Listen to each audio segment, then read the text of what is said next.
كابتن، عايزين ناخد رايك في قرار الامن بحضور جمهور في مباراه النهائي بين الاهلي والترجي.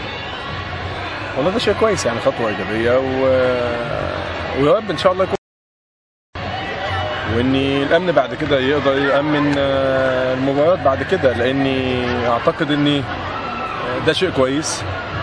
ان احنا تكون رساله زي ما قلنا قبل كده وزي ما احنا بالنادي، ان تكون رساله للعالم ان احنا الحمد لله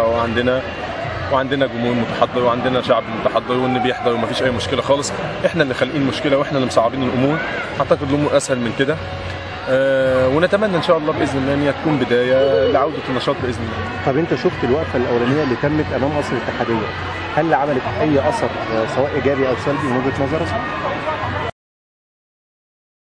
ده اللي مستنيينه ان هي يكون ليها اثر، واعتقد ان زي ما قلت لك ان احنا لما بنطالب فاحنا بنطالب بحق لكل المنظومه الرياضيه كلها ان هي تمارس حقها زي ما كل الناس بتمارس حقوقها والناس كلها بتروح عملها. فنتمنى ان يكون ليها رد فعل باذن الله ايجابي عند المسؤولين، واعتقد اني انا قلت قبل كده ان الناس تراعي ضميرها في الملايين اللي متعطله دي، واحنا اذا كنا بنساعد واذا كنا بنبقى موجودين فاحنا لان زي ما قلت لك ان احنا بنحس بالناس اللي احنا كنا زيهم، يعني كلنا طلعنا من انديه صغيره، وكل النجوم اللي الناس بتشوفها دي واللي بيبقوا يعني واخدينهم كقدوه اليوم كلهم طلعوا من اماكن صغيره. فده اللي احنا عايزينه، الناس دي عندها طموح وعندها هدف، نتمنى ان هي توصل لهدفها، ونتمنى المسؤولين يعني يفكروا شويه ان الناس دي تعبانه والناس دي عايزه ترجع شغلها. طيب في كلام ان في وقفه ان شاء الله يوم 4/11 الاسبوع اللي جاي. لسه ما فيش اي حاجه اتحددت، لسه ما فيش اي شيء اتحدد، واكيد لما في حاجه هتتحدد اكيد كله هيعلنوا وهتبقى حاجه معروفه ده للجميع. طب يا كابتن، هل حضرتك التقيت اي اتصالات او اي حاجه من المسؤولين بعد الوقفه اللي تمت الاخيره؟ والله لا، ما فيش اتصالات بشكل، هو طبعا يمكن زي ما قلت قبل كده وصرحت في احد البرامج ان انا قلت ان يمكن اللي كلمني طبعا الحاج بهاء ابو رحاب، وده المسؤول الرياضي في جماعه الاخوان المسلمين والحريه والعداله، ويمكن راجل اتكلم معايا وقال لي ان احنا كحزب ان احنا متضامنين معاكم ومع الرياضيين، ان احنا عايزين نطالب بعوده النشاط، ونتمنى ان شاء الله ان يكون في جلسه في القريب العاجل مع المسؤولين يعني ان احنا نوصل وجهه نظرنا وان نفهم وجهه نظر الناس، ايه وجهه نظر الناس في عدم عوده النشاط الرياضي. طب يا كابتن، الرئيس محمد مرسي التقى بفئات مختلفه جدا من المجتمع، التقى فنانين مثقفين ادباء، الفئه الوحيده اللي حتى الان لم يلتقي بها الرياضيين. انت شايف ده من وجهه نظرك يعني ايه مبرره؟ وانا قلت قبل كده الناس زعلت، قلت ان ده تقليل مننا كرياضيين، وده يعني انا قلت ان الرياضه دي هي واجهه الشعوب. احنا النهارده يمكن تشوف اسبانيا، تشوف البرازيل، تشوف واكيد يعني النهارده كل الناس النهارده لما يبقى في ماتش بين برشلونه وريال مدريد بتلاقي كل العالم كله قاعد مستني، فالرياضه دي هي واجهه للشعوب. واعتقد ان يمكن منتخب مصر فتره طويله قوي على مر الاجيال هو كان دايما بيبقى الحاجه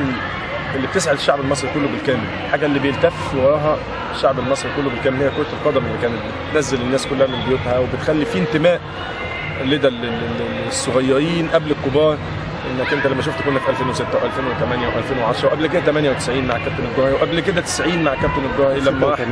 و86 اي انجاز بالظبط. الناس كانت قد ايه بتنزل، الناس كانت قد ايه بتبقى فرحانه، الناس قد ايه كانت بيبقى في انتماء للعلم بتاعها، والاعلام دي كنت بتلاقيها في كل حته في البيوت.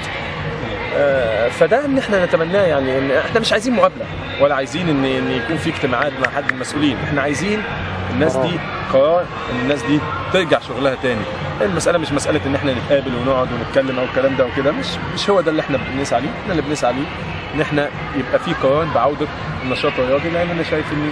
ما فيش سبب مقنع لحد دلوقتي بعد ما عوده النشاط الرياضي. في اقتراح من وزير الرياضه العمرو فاروق ان الدوري يتلعب من مجموعه واحده في محافظه واحده، دوره مجمعه. انت ايه رايك في الموضوع دوت؟ يعني ما انا بقول لك ده موضوع تحت الدراسه، هل انت معاه ولا مع عوده النشاط بشكل عام؟ انا بقول لك احنا مصعبين المواضيع على نفسنا. يعني ايه النهارده بطوله مجمعه والكلام ده وكده. انا شايف ان ده بصراحه يعني ده احنا بندور على حلول في موضوع هو سهل جدا، بقرار ان يجب عوده النشاط الرياضي وبالاخص كره القدم. كابتن احمد حسن، كان في من بعض المواقع الالكترونيه كان تردد الكلام على لسان حضرتك ان حضرتك لو دوري الدرجه الثانيه والثالثه رجع حضرتك مش هتلعب كوره تاني. لا مش هلعب، هو كان التصريح بتاعي مش كده، هو كان التصريح ان في حاله عوده درجه يعني الدرجات الادنى من الدوري الممتاز ان انا مش هشارك تاني في الوقفات والكلام ده وكده، وان كنت اشك في عودتهم لان انا من الهدف من الاول انا قلت ان انا يمكن لما الناس طلبت مني ان انا اساعدهم ان صوتهم يوصل لدى المسؤولين، فبدات ان انا انظم معاهم وان انا اكون واقف معاهم عشان صوتهم يوصل، لانهم قبل كده كانوا بينزلوا مفيش حد بيسمع لهم، فده كان الهدف. انا بقول لو رجع الدرجات الادنى من الممتاز واحنا اتاجل شويه، ففي الحاله دي ماشي مفيش مشكله بالنسبه لي، خلاص انا ده اللي انا كان نيتي من الاول، هو ان الناس دي ترجع لنشاطها تاني وتمارس نشاطها تاني وتمارس عملها تاني، لان الناس دي هي المدعوه اكتر من يمكن الممتاز، وان كان الممتاز هم كمان مدعوين طبعا، بس يمكن الناس دي هم الحاجه الوحيده هو مرتبهم، الحاجه الوحيده هي اللي يعني ما عندهمش اي مصدر دخل تاني، فانا قلت في الحاله دي يا ريت يبقى دي خطوه في الحاله دي، خلاص انا طبعا لان انا من الاساس انا كانت نيتي لله سبحانه وتعالى ان انا اساعد الناس دي، واعتقد ان لو ده اتاخد قرار من المسؤولين بعوده الدرجات الادنى، انا في الحاله دي خلاص انا ما اعتقدش ان انا الدور السلبي للمجالس